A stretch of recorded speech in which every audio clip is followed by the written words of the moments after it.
খাগড়াছড়িতে টানা চতুর্থ দিনের মতো চলছে সড়ক অবরোধ কর্মসূচি। স্কুল ছাত্রী ধর্ষণ ও গুইমারায় সহিংসতার প্রতিবাদে ডাকা এই অবরোধে বন্ধ রয়েছে যান চলাচল। তবে শহরে সীমিতভাবে ইজি বাইক ও মোটরসাইকেল চলাচল করতে দেখা গেছে। সেনাবাহিনীর টহলের পাশাপাশি মাঠে রয়েছে বিজিবি ও পুলিশ। এরই মধ্যে সহিংসতার ঘটনা তদন্তে অতিরিক্ত জেলা ম্যাজিস্ট্রেটকে প্রধান করে 5 সদস্যের কমিটি গঠন করা হয়েছে। সাম্প্রতিক ঘটনার জন্য ইউপিডিএফকে দায়ী করেছেন সেনাবাহিনীর রিজিয়ন কমান্ডার। স্কুল ছাত্রী ধর্ষণের ঘটনাকে কেন্দ্র করে খাগড়াছড়ি পৌরসভা, সদর উপজেলা ও গুইমারায় 144 ধারা জারির পর টানা চতুর্থ দিনের মতো চলছে সড়ক অবরোধ কর্মসূচি। অবরোধে জেলার অভ্যন্তরীণ সড়কে যান চলাচল বন্ধ রয়েছে। গতকাল দুপুর থেকে খাগড়াছড়ির সাথে ঢাকা ও চট্টগ্রাম সড়কের অবরোধ শিথিল করলেও আতঙ্কে এখন পর্যন্ত কোনো যানবাহন ছেড়ে যায়নি। ফলে মালবাহী শতাধিক ট্রাক আটকে থেকে ক্ষয়ক্ষতির শঙ্কায় পড়েছেন পরিবহন শ্রমিকরা। আমরা যে আজকে 4 দিন ধরে এখানে খাগড়াছড়ি টার্মিনালেতে বসে থাকছি, আজকে আমরা বাড়ি ঘরে যেতে পারতেছি না, পরিবারের কাছে যেতে পারতেছি না, গাড়ি আলোড করতে পারতেছি না। আমরা এখন খাওয়া দাওয়ার সমস্যা হচ্ছে। এখানে আমাদের গাড়িতে আলু আছে, পেঁয়াজ আছে, এগুলো তো নষ্ট হয়ে যাইতেছে গরমে। এদিকে খাগড়াছড়ি শহর, শহরতলি ও গুইমারার অধিকাংশ দোকানপাট খোলেনি। শহরে সীমিত ইজিবাইক চলাচল করতে দেখা গেছে। নিরাপত্তা ব্যবস্থা কড়াকড়ির কারণে জরুরি প্রয়োজন ছাড়া কেউই ঘর থেকে বের হচ্ছেন না। পুলিশ জানিয়েছে, রোববার জেলার গুইমারায় সহিংসতায় নিহত 3 জন পাহাড়ির মরদেহ ময়নাতদন্ত শেষে গতকাল রাতে পরিবারের কাছে হস্তান্তর করা হয়। রাতেই তাদের অন্ত্যেষ্টিক্রিয়া সম্পন্ন হয়েছে।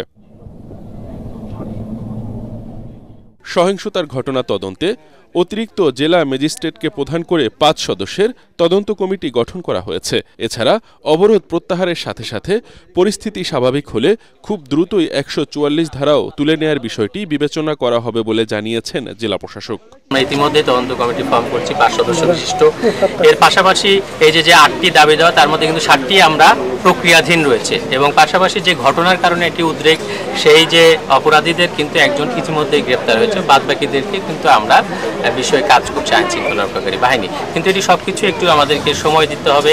অন্যদিকে সার্বিক নিরাপত্তা জোরদারে এসব এলাকায় সেনাবাহিনীর টহলের পাশাপাশি 10 প্লাটুন বিজিবি মোতায়েন রয়েছে। গুরুত্বপূর্ণ স্থানে পুলিশ ও আনসার সদস্যরা দায়িত্ব পালন করছেন। খাগড়াছড়ি সেনানিবাসে আয়োজিত প্রেস ব্রিফিংয়ে region commander brigadier general Hasan Mahmud সাম্প্রতিক ঘটনার জন্য ইউপিডিএফকে দায়ী করেন। বলেন, সাধারণ পাহাড়ি নারী ও কোমলমতি শিক্ষার্থীদের ব্যবহার করে সাম্প্রদায়িক দাঙ্গা লাগানোর অপচেষ্টা করছে সংগঠনটি। পার্বত্য চট্টগ্রামকে অস্থিতিশীল এবং সাম্প্রদায়িক দাঙ্গা সংগঠনের বিষয়টি একটি বৃহত্তর ষড়যন্ত্রের অংশ এবং এ ব্যাপারে এই সকল প্রমাণাদি আইনশৃঙ্খলা রক্ষাকারী বাহিনীর কাছে আছে। এটা আপনাদেরকে দিয়ে দেওয়া হবে। নিরাপত্তা রক্ষা নিশ্চিত এবং সার্বভৌমত্ব রক্ষায় বাংলাদেশ সেনাবাহিনী যে কোনো পদক্ষেপ গ্রহণের জন্য তৈরি আছে। এখন পর্যন্ত জেলার সকল এলাকার পরিস্থিতি স্বাভাবিক রয়েছে বলেও জানান তিনি। দুর্গাপূজার সার্বজনীন উৎসবকে নস্যাৎ করতে খাগড়াছড়িতে অরাজক পরিস্থিতির সৃষ্টি করা হয়েছে বলে মন্তব্য করেছেন স্বরাষ্ট্র উপদেষ্টা জাহাঙ্গীর আলম চৌধুরী।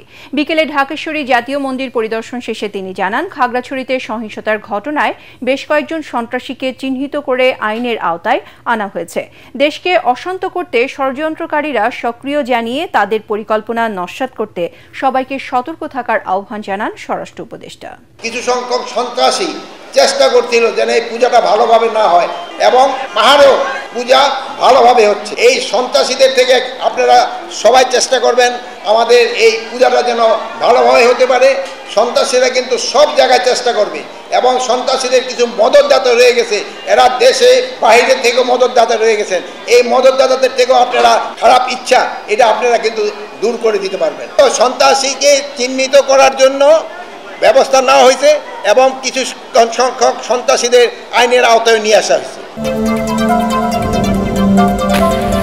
নির্বাচনী পরিবেশ ব্যাহত ও সামাজিক সম্প্রীতি বিনষ্ট করতে কয়েকটি চক্র সক্রিয় বলে জানিয়েছে পুলিশ মহাপরিদর্শক বাহারুল আলম। তিনি জানান, খাগড়াছড়িতে ধর্ষণের ঘটনায় মূল অভিযুক্তকে স্বল্প সময়ে আইনের আওতায় আনার পরও অকারণেই পরিস্থিতি অস্থিতিশীল করার চেষ্টা করা হচ্ছে। পুলিশ সদর দপ্তরে সংবাদ সম্মেলনে বাহিনীর কর্মতৎপরতা তুলে ধরার পাশাপাশি নির্বাচনকে ঘিরে নিজেদের সক্ষমতার কথাও জানান আইজিপি। খাগড়াছড়িতে ধর্ষণের ঘটনায় আধা ঘন্টার মধ্যেই মূল অভিযুক্তকে গ্রেফতার করে পুলিশ। তারপরেও কেন অস্থিতিশীল পরিস্থিতির সৃষ্টি হয়েছে সেই প্রশ্ন রাখেন পুলিশ প্রধান। আগামী নির্বাচনে যথেষ্ট চ্যালেঞ্জ ও প্রতিবন্ধকতা রয়েছে বলেও জানান আইজিপি। আমাদের জাতির জন্য, দেশের জন্য অত্যন্ত গুরুত্বপূর্ণ নির্বাচন। এখন এই পরিবেশটা আপনারা জানেন যে এটা ব্যাহত করার জন্য দেয়ার আর সো মেনি এলিমেন্টস, এরকম নানান ধরনের রিঅ্যাকশনারি এলিমেন্টস আছে যারা সম্প্রীতি বিনষ্ট করতে চায়। আলটিমেটলি সমাজ অস্থির হলে গোলটা গিয়ে হবে আলটিমেটলি যে আমাদের একটা শান্তিপূর্ণ ইলেকশন যেন ক্ষতিগ্রস্ত হয়। অভিযোগ করেন অনেকে পরিস্থিতি ঘোলাটে করার মাধ্যমে জাতীয় ভোটকে ব্যাহত করার চেষ্টায় আছেন। প্রতিটি ক্ষেত্রেই সতর্ক রয়েছে পুলিশ উল্লেখ করে আইজিপি বলেন, নির্বাচন উপলক্ষে 1.5 লাখ পুলিশকে দেওয়া হচ্ছে প্রশিক্ষণ। In the process of this training আমরা 1,50,000 অ্যাকচুয়ালি ওয়াই আর বি ট্রেনিং, এইরকম বিপুল সংখ্যায় পুলিশের প্রশিক্ষণ একই সাথে ইট নেভার এভার হ্যাপেন্ড। সতর্কতার অংশ হিসেবে শারদীয় দুর্গাপূজাকে বিশেষ গুরুত্বের সাথে নিয়েছে পুলিশ। এখন পর্যন্ত ঘটে যাওয়া ছোট বড় 49টি ঘটনায় 15টি মামলায় 19 জনকে গ্রেফতার করা হয়েছে। আমরা পূজা মণ্ডপ, তৎসন্নিহিত এলাকা, মন্দির সব জায়গায় কড়া নজরদারি রেখেছি যেন আমাদের এই দেশে ধর্মীয় সম্প্রীতি যেভাবে যুগ যুগ ধরে বজায় ছিল এই সময়ে যেন বজায় থাকে। বৈষম্য বিরোধী আন্দোলনের 1760টি মামলায় লাখ লাখ নিরীহ লোককে জড়ানো হয়েছে উল্লেখ করে পুলিশ প্রধান বলেন, নিরীহ ব্যক্তিরা দায় মুক্তি চেয়ে পুলিশ সুপারের কাছে আবেদন করতে পারবেন। এমনিতে সাধারণ লোকের করা মামলাতেই মানুষ অতিষ্ঠ, এখন পুলিশও যদি এই ইয়েতে দলে ঢুকে যায় তাহলে মানুষ যাবে কই? নিরীহ লোককে মামলায় আসামি করা, এটার জন্য কিন্তু একটা রিলিফ এই সরকার অলরেডি ঘোষণা করেছেন। সম্প্রতি পাকিস্তানের টিটিপিতে যোগ দেয়া বাংলাদেশি নাগরিক নিহতের ঘটনায় ইতিমধ্যে তথ্য নিয়েছে পুলিশ এবং তথ্য সংগ্রহ অব্যাহত রয়েছে বলেও জানান আইজিপি বাহারুল আলম। বাংলাদেশের গণতান্ত্রিক উত্তরণ ও সংস্কার কার্যক্রমে পূর্ণ সমর্থন এবং সহযোগিতার আশ্বাস দিয়েছেন জাতিসংঘ মহাসচিব অ্যান্টোনিও গুতেরেজ। জাতিসংঘ সদর দপ্তরে প্রধান উপদেষ্টা ডক্টর মোহাম্মদ ইউনূসের সঙ্গে বৈঠকে তিনি এই প্রতিশ্রুতি দেন। এ সময় আগামী নির্বাচন সফল করতে জাতিসংঘের সহযোগিতা চান ডক্টর ইউনূস। এছাড়াও মানবাধিকার বিষয়ক বিভিন্ন সংস্থা, UNHCR, ইউনিসেফের প্রতিনিধি এবং জাতিসংঘ মহাসচিবের মিয়ানমার বিষয়ক বিশেষ দূতের সঙ্গে বৈঠক করেন প্রধান উপদেষ্টা। নিউ ইয়র্কে জাতিসংঘ সদর দপ্তরে জাতিসংঘ মহাসচিব অ্যান্টোনিও গুতেরেজের সঙ্গে বৈঠক করেন প্রধান উপদেষ্টা প্রফেসর মোহাম্মদ ইউনূস। বৈঠকে রাজনৈতিক সংস্কার, ফেব্রুয়ারির নির্বাচন, জুলাই গণঅভ্যুত্থান, রোহিঙ্গা সম্মেলন নিয়ে আলোচনা হয়। এ সময় ফেব্রুয়ারির নির্বাচন সফল করতে জাতিসংঘের সহযোগিতা কামনা করেন প্রধান উপদেষ্টা। এ বিষয়ে পরে ব্রিফ করেন প্রেস সচিব শফিকুল আলম। ইউএন সেক্রেটারি জেনারেলের সাপোর্ট চেয়েছেন আগামী ইলেকশন, এই ফেব্রুয়ারি প্রথমার্ধে যে জেনারেল ইলেকশন হচ্ছে সেই বিষয়ে, এবং সেক্রেটারি জেনারেল অকুণ্ঠ চিত্তে জানিয়েছেন যে তারা বাংলাদেশের এই ডেমোক্রেটিক যে ট্রানজিশনে ফুললি তারা সাপোর্ট করছেন এবং সলিডারিটি ঘোষণা করেছেন। সিমিলারলি তারা রিফর্মের ক্ষেত্রেও তারা ফুললি সাপোর্ট এবং সিমিলারি সলিডারিটি ঘোষণা করছেন। এর আগে Robert F Kennedy human rights president Kerry কেনেডির নেতৃত্বে প্রতিনিধি দলের সঙ্গে সাক্ষাৎ করেন প্রধান উপদেষ্টা। আন্তর্জাতিক মানবাধিকার কর্মীদের আরও বেশি বেশি বাংলাদেশ সফরের আহ্বান জানান ডক্টর ইউনূস। হিউম্যান রাইটস যারা অ্যাক্টিভিস্ট বা যারা গ্রুপগুলো আছে তারা জন্য বাংলাদেশে আরও ইনক্রিজিং আরও ভিজিট করে, বিশেষ করে সামনের মাসগুলো খুব ক্রুশিয়াল, এই সময় তাদের ভিজিটটা উনি ওয়েলকাম করছেন। এছাড়া জাতিসংঘ মহাসচিবের মিয়ানমার বিষয়ক বিশেষ দূত জুলি বিশপ, রিফিউজি বিষয়ক হাই কমিশনার ফিলিপ্পো গ্রান্ডি, ইউনিসেফের নির্বাহী ডিরেক্টর ক্যাথেরিন রাসেলের সাথেও বৈঠক করেন প্রধান উপদেষ্টা। আজ রাতে হতে যাওয়া জাতিসংঘের রোহিঙ্গা বিষয়ক হাই লেভেল কনফারেন্সের বিষয়ে আলাপ করেন তারা। রোহিঙ্গাদের পাথওয়ে পাওয়া যায় ওই ক্রাইসিসটাকে রেজলিউশন করার জন্য। এদিকে প্রধান উপদেষ্টার সাথে বৈঠকে জাতিসংঘের আন্ডার সেক্রেটারি রাবাব ফাতিমা জানান, এলডিসি উত্তরণে বাংলাদেশ নিয়ে নতুন করে মূল্যায়ন করবে জাতিসংঘ। ওয়ালটন এখন দেশের সীমানা পেরিয়ে পৌঁছে গিয়েছে 50টিরও বেশি দেশে। ওয়ালটন, ঘরে ঘরে বিশ্বজুড়ে। ফ্যাসিবাদের শেকড় উপড়ে ফেলতে অন্তর্বর্তী সরকার কাজ করছে জানিয়ে প্রধান উপদেষ্টা বলেছেন, সংস্কার কার্যক্রম চলছে যাতে ফ্যাসিবাদী সরকার আর ফিরে না আসে। সম্প্রতি জিটিও মিডিয়াকে দেয়া সাক্ষাৎকারে তিনি একথা বলেন। নেপালে 6 মাসের মধ্যে নির্বাচন হবে, অথচ বাংলাদেশে নির্বাচনের জন্য 18 মাস কেন লাগবে এমন প্রশ্নের জবাবে ডক্টর ইউনূস বলেন, সংস্কারের জন্যই ভোটের দেরি হচ্ছে। দেশের অনেকেই নির্বাচন চায় না মন্তব্য করে তিনি বলেন, কেউ কেউ চাচ্ছে এই সরকার 5 বছর ক্ষমতায় থাকুক, আবার অনেকে 50 বছরও থাকতে বলছে। সংস্কার, বিচার ও নির্বাচনের এজেন্ডা নিয়ে তারা কাজ করছেন জানিয়ে প্রধান উপদেষ্টা বলেন, আগামী ফেব্রুয়ারির প্রথমার্ধে নির্বাচন হবে। In Israel, there are also people who say stay 5 years, stay 10 years, stay 50 years. So the people are saying all kinds of things. You stay. Why election? Who needs an election? They talk about the good governance. Okay. So we want to see corruption-free governance. Understood. So you stay on because we don't want to get into the chaos after election. That we have 3 tasks to perform. One is reform, another is a trial, the last one is election. All the roads where fascism creeps in, block them, so that they cannot come in. So that is our agenda.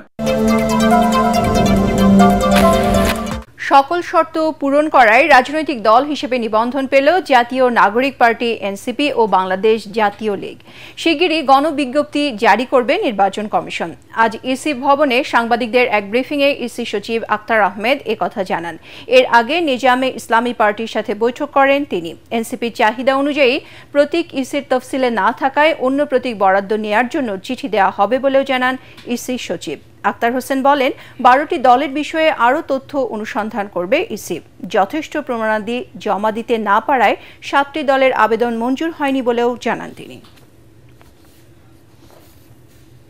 প্রত্যেকের ব্যাপারে তো আমি বললামই যে একটা এনসিপিকে একটা চিঠি দেওয়া হবে যে আপনারা আপনাদের প্রতীক আমাদেরকে জানান, কারণ ওনাদের কাঙ্ক্ষিত প্রতীকটা আমাদের তফসিলে নাই। দেশে নির্বাচনী আমেজ বিরাজ করছে, জনগণও ভোটমুখী এমন দাবি করে বিএনপির স্থায়ী কমিটির সদস্য সালাউদ্দিন আহমদ বলেছেন, এতে কোনো দল বাধা দিলে মানুষ তাদের রাজনৈতিকভাবে প্রত্যাখ্যান করবে। জাতীয়তাবাদী ওলামা দলের প্রতিষ্ঠা বার্ষিকীর অনুষ্ঠানে তিনি আরও বলেন, ধর্মকে পুঁজি করে দেশে কোনো বিভাজন সৃষ্টি করতে দেয়া হবে না। আরেক অনুষ্ঠানে বিএনপির সিনিয়র যুগ্ম মহাসচিব রুহুল কবির রিজভী অভিযোগ করেন, দুর্গাপূজাকে কেন্দ্র করে পরাজিত শক্তি নাশকতার চেষ্টা করছে। বিএনপির অঙ্গ সংগঠন জাতীয়তাবাদী ওলামা দলের প্রতিষ্ঠাবার্ষিকী উপলক্ষে নেতাকর্মীদের নিয়ে দলের প্রতিষ্ঠাতা সাবেক রাষ্ট্রপতি জিয়াউর রহমানের সমাধিতে শ্রদ্ধা জানাতে আসেন বিএনপির স্থায়ী কমিটির সদস্য সালাউদ্দিন আহমদ। শ্রদ্ধা নিবেদনের আনুষ্ঠানিকতা শেষে সাংবাদিকদের তিনি বলেন, দেশবাসী জাতীয় নির্বাচনে নিজেদের ভোটাধিকার প্রয়োগ করতে উন্মুখ হয়ে আছে। ষড়যন্ত্র করে কোনো লাভ হবে না। বাংলাদেশের সকল জনগণ এখন নির্বাচনমুখী। বাংলাদেশে এখন নির্বাচনের আমেজ চলছে, আবহাওয়া চলছে, সম্ভাব্য প্রার্থীরা এবং জনগণ ভোটের জনসংযোগে আছে। এই অবস্থায় কোনো দল যদি বিভ্রান্তি সৃষ্টি করে, নির্বাচনের পথে বাধা সৃষ্টি করে, জনগণ তাদেরকে চিহ্নিত করবে এবং রাজনৈতিকভাবে তাদেরকে প্রত্যাখ্যান করার সম্ভাবনা আছে। সংখ্যানুপাতিক পদ্ধতি বা পিআরের বিরোধিতা করে তিনি বলেন, এটি বাংলাদেশের প্রেক্ষাপটে গ্রহণযোগ্য নয়। পিআর পদ্ধতি হচ্ছে একটা পার্মানেন্ট রেস্টলেসনেস পদ্ধতি এবং বিভিন্ন দেশে এটা দেখা গেছে একটি অস্থিতিশীল পরিস্থিতি বিদ্যমান থাকে সব সময়ের জন্য। কখনো মেজরিটির ভিত্তিতে সরকার গঠন করা সম্ভব হয় না, একটি ঝুলন্ত পার্লামেন্ট থাকে, অস্থির অবস্থা থাকে। বাংলাদেশের মানুষ পিআর পদ্ধতির বিপক্ষে, একটা জরিপে দেখলাম 56% মানুষ পিআর পদ্ধতির বিরুদ্ধে। এদিকে শারদীয় দুর্গাপূজা উপলক্ষে ঢাকা বিশ্ববিদ্যালয়ের জগন্নাথ হলে সনাতন ধর্মাবলম্বীদের সাথে শুভেচ্ছা বিনিময় অনুষ্ঠানে যোগ দেন বিএনপির সিনিয়র যুগ্ম মহাসচিব রুহুল কবির রিজভী। সনাতন ধর্মাবলম্বীদের সবচেয়ে বড় ধর্মীয় উৎসবকে ঘিরে কেউ যেন ঘোলা পানিতে মাছ শিকার করতে না পারে সে বিষয়ে সবাইকে সতর্ক থাকার আহ্বান জানান তিনি। কেউ যদি বাংলাদেশকে নয়া উপনিবেশ বানাতে চায়, দিল্লি এবং দিল্লির যারা দাবিদারি করেছে দেশের পরাজিত শক্তি, তারা যদি নয়া উপনিবেশ বানাতে চায়, এদেশে হিন্দু মুসলমান সবাই একযোগে সেটি প্রতিহত করবে। বাংলাদেশ সাম্প্রদায়িক সম্প্রীতির দেশ দাবি করে রুহুল কবির রিজভী বলেন, বিএনপি ধর্ম বর্ণ নির্বিশেষে সবার অধিকার প্রতিষ্ঠায় কাজ করে যাচ্ছে। জুলাই সনদের ভিত্তিতে ফেব্রুয়ারিতে নির্বাচনের আহ্বান জানিয়েছেন জামায়াত ইসলামীর সেক্রেটারি জেনারেল অধ্যাপক মিয়া গোলাম পরওয়ার। তার অভিযোগ, অন্তর্বর্তী সরকার জনগণের দাবি বাস্তবায়নের পথে হাঁটছে না। দুপুরে মগবাজারের আলফালা মিলনায়তনে সংবাদ সম্মেলনে তিনি একথা বলেন। এদিকে ইসলামী আন্দোলনের নিজস্ব কার্যালয়ে সংবাদ সম্মেলনে দলটির সিনিয়র যুগ্ম মহাসচিব গাজী আতাউর রহমান বলেন, প্রধান উপদেষ্টা রাষ্ট্রীয় সফরে 3 রাজনৈতিক দলের প্রতিনিধি নিয়ে বৈষম্য করেছেন। জুলাই সনদের আইনি ভিত্তি পিআর পদ্ধতিতে নির্বাচন সহ 5 দাবিতে এবার রাজপথে নামার ঘোষণা দিয়েছে জামায়াত ইসলাম সহ 3টি ধর্মভিত্তিক রাজনৈতিক দল। পুলিশের হিসাব মতেই ফ্যাসিবাদের সাথে জড়িত আটক হওয়া ব্যক্তিদের 73% জামিন পেয়ে যাচ্ছে। মঙ্গলবার আলাদা সংবাদ সম্মেলনে 1 অক্টোবর থেকে 9 দিন সারা দেশে গণসংযোগ, 10 অক্টোবর সকল বিভাগীয় শহরে গণমিছিল ও 12 অক্টোবর ডিসিদের কাছে স্মারকলিপি প্রদানের কর্মসূচি ঘোষণা করে জামায়াত ও ইসলামী আন্দোলন। 5 দফা জনগণের দাবি উল্লেখ করে তা মেনে নিতে সরকারের প্রতি আহ্বান জানান দলগুলোর নেতারা। আমরা ওনাদের সামনে আমাদের যুক্তি উপস্থাপন করব, ওনারা আমাদেরকে বুঝাবেন, আলোচনার টেবিলেও এটা নিষ্পত্তি হতে পারে, সে সুযোগ রয়ে গেছে। সেই কারণে আমরা আমাদের কর্মসূচির মধ্য দিয়ে সংশ্লিষ্ট কর্তৃপক্ষ এবং দেশবাসী জনগণকে আমরা ম্যাচিউর করছি এবং এই আন্দোলনের দাবি ইনশাল্লাহ পূরণ হবে। আমরা যে 5 দফা দাবি জানিয়েছি এটা এই সরকারের অঙ্গীকার ছিল। তো আমরা চাই না এই সরকার ব্যর্থ হোক, তারা তাদের অঙ্গীকার পালন করুক, বাস্তবায়ন করুক, এটাই আমরা চাই। অতএব এই অঙ্গীকার বাস্তবায়ন না হলে সুষ্ঠু নিরপেক্ষ নির্বাচন হবে না, এটাই আমরা আশঙ্কা করি। বিএনপি, জামাত ও এনসিপিকে নিয়ে প্রধান উপদেষ্টার জাতিসংঘ সফরকে পক্ষপাতমূলক উল্লেখ করে সরকারের ওপর ক্ষোভ জানায় ইসলামী আন্দোলন। তাদের অভিযোগ, জুলাই গণহত্যার বিচার, নির্বাচনের লেভেল প্লেইং ফিল্ড সহ বেশ কিছু ইস্যুতে জন আকাঙ্ক্ষার বাস্তবায়ন করতে পারেনি অন্তর্বর্তী সরকার। সকলের অংশীদারিত্বের ভিত্তিতে একটা চমৎকার সংসদ তৈরি হবে, এর যুক্তি ব্যাখ্যা আমরা বিভিন্ন সময় দিয়েছি। কার লাভ আর কার ক্ষতি, এটা আমাদের এই প্রস্তাবের সামনে বিবেচ্য বিষয় নয়। সরকারের উচিত না এমন কোনো কাজ করা যে কোনো রাজনৈতিক দলকে সেখানে প্রায়োরিটি দেওয়া অথবা কোনো রাজনৈতিক দলের পক্ষে অবস্থান করা, এটা তো ঠিক না। একই দাবিতে বিবৃতির মাধ্যমে নিজেদের কর্মসূচি ঘোষণা করেছে বাংলাদেশ খেলাফত মজলিস। জুলাই গণ আন্দোলন দমাতে 41 জেলার 438 স্পটে হত্যাকাণ্ড ও 50টিরও বেশি জেলায় মরণাস্ত্র ব্যবহার করা হয়েছে। শেখ হাসিনা সহ 3 জনের বিরুদ্ধে জুলাইয়ে মানবতা বিরোধী অপরাধের মামলায় আন্তর্জাতিক অপরাধ ট্রাইব্যুনাল একে জবানবন্দিতে এসব তথ্য দেন প্রধান তদন্ত কর্মকর্তা মোহাম্মদ আলমগীর। এ সময় প্রসিকিউশন জানায়, জুলাই গণ আন্দোলনের সময় শেখ হাসিনার সব মোবাইল কল রেকর্ড করেছিলেন এনটিএমসির তখনকার মহাপরিচালক বরখাস্তকৃত মেজর জেনারেল জিয়াউল আহসান। আন্তর্জাতিক অপরাধ ট্রাইব্যুনাল একে ক্ষমতাচ্যুত প্রধানমন্ত্রী শেখ হাসিনা সহ 3 জনের বিরুদ্ধে জুলাইয়ে মানবতা বিরোধী অপরাধের মামলায় সাক্ষ্য দিচ্ছেন 54তম ও শেষ সাক্ষী মামলার প্রধান তদন্ত কর্মকর্তা মোহাম্মদ আলমগীর। জবানবন্দি দেওয়ার 3য় ও শেষ দিনে তিনি জুলাই আন্দোলন নিয়ে বিদেশি গণমাধ্যম আল জাজিরা ও বিবিসিতে প্রচারিত তথ্যচিত্র উপস্থাপন করেন। সেসব প্রতিবেদনে পুলিশ কিভাবে আন্দোলনকারী ছাত্র জনতাকে হত্যা করেছিল তা ফুটে ওঠে। এরপর তাকে জেরা করবেন রাষ্ট্রনিযুক্ত আসামি পক্ষের আইনজীবী। সারা দেশের 41টা ডিস্ট্রিক্টের 438টা স্পটে গুলি করে মানুষ হত্যা করা হয়েছে। যেই বক্তব্য তদন্তকারী কর্মকর্তা আজকে তার বক্তব্যের শুরুতে দিয়েছে, এই 50টি জেলার বেশি জেলাতে মারণাস্ত্র ব্যবহার করা হয়েছে, গুলি করা হয়েছে আন্দোলন দমনে। জুলাই আন্দোলন দমাতে সে সময় বন্ধ করে দেওয়া হয় ইন্টারনেট সেবা। তখন মোবাইল ফোনে হাজারো নির্দেশনা দেন সাবেক প্রধানমন্ত্রী শেখ হাসিনা। শেখ হাসিনার ফোন আলাপের এক্সক্লুসিভ রেকর্ড আল জাজিরার ইনভেস্টিগেটিভ ইউনিটের হাতে এসেছে, যা তার নিজস্ব গোয়েন্দা সংস্থাই রেকর্ড করেছিল।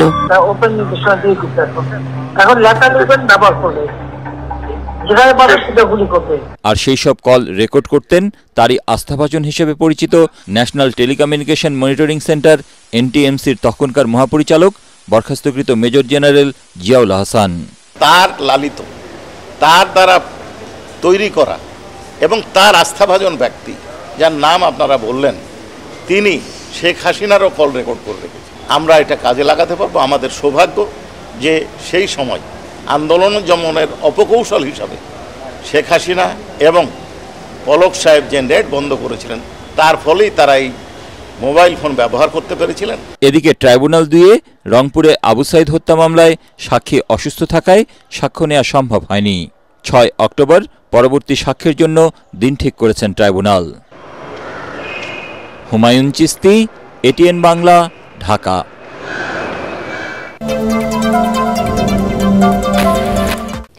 পাচার হওয়া কিছু অর্থ আগামী বছর ফেব্রুয়ারির আগেই ফেরত আনা সম্ভব বলে জানালেন অর্থ উপদেষ্টা ডক্টর সালেউদ্দিন আহমেদ।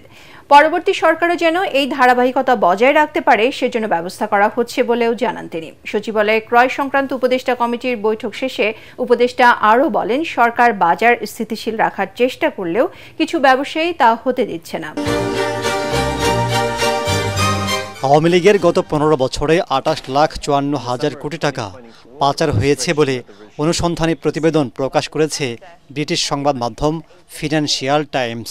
এসব অর্থের বড় অংশ গেছে যুক্তরাজ্যে, যার মালিক শেখ হাসিনার পরিবারের সদস্যরা।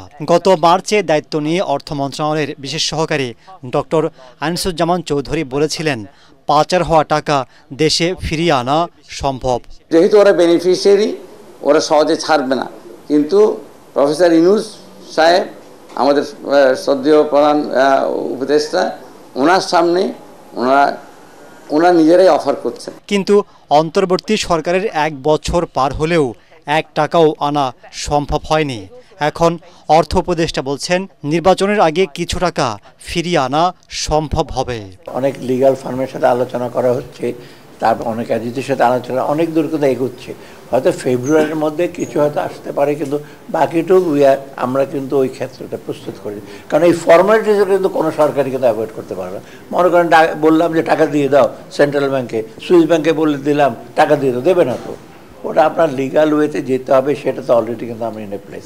আপনারা জানেন 11টা 12টা তো একদম হাই ইস্যুতে প্রায়োরিটিতে আমরা দেখছি, আর বাকিগুলো যে 200 কোটি টাকার বেশি যাদের তাদেরকেও কিন্তু ধরা হচ্ছে। অলরেডি কিন্তু আপনারা জানেন অ্যাসেট ফ্রিজ করা হয়েছে বাইরে কতগুলো দেশকে, কোথাও ওদের টাকা আছে, কোথাও অ্যাকাউন্ট আছে, কোন কোন দেশে ওদের পাসপোর্ট আছে, সেটাও কিন্তু তথ্য আছে। এখন বাকিটুকু কাজ করতে যত সময় লাগে। অর্থ উপদেষ্টা কথা বলেন জিনিসপত্রের দাম নিয়েও। বাজারে এখন সবজির দাম লাগামহীন, 80 টাকার নিচে মিলছে না কোনো সবজি। এই কারসাজির জন্য অসাধু ব্যবসায়ীদের দুষছেন অর্থ উপদেষ্টা। বাজার ব্যবস্থা মোটামুটি চালের দাম তো একটু রিসেন্টলি কমেছে, কারণ চালের স্টকটা আছে, ভেজিটেবল এগুলো করছে, এগুলো কিন্তু কিছুটা সিজনের ব্যাপার, শীতের আগে একটু বর্ষার সময় একটু হয়। তবু আমি মনে করি বাজার যে মনিটরিং এবং বাজার যে মানে ব্যবসায়ীদের যে একটা ইসে আছে, পাইকারি এবং হোলসেল ব্যবসায়ী কিছুটা ওদের হাত আছে যে বাজার না কমে। এটার ব্যাপার আমরা সর্বতভাবে একেবারে সাফল্য অর্জন করতে পারি না।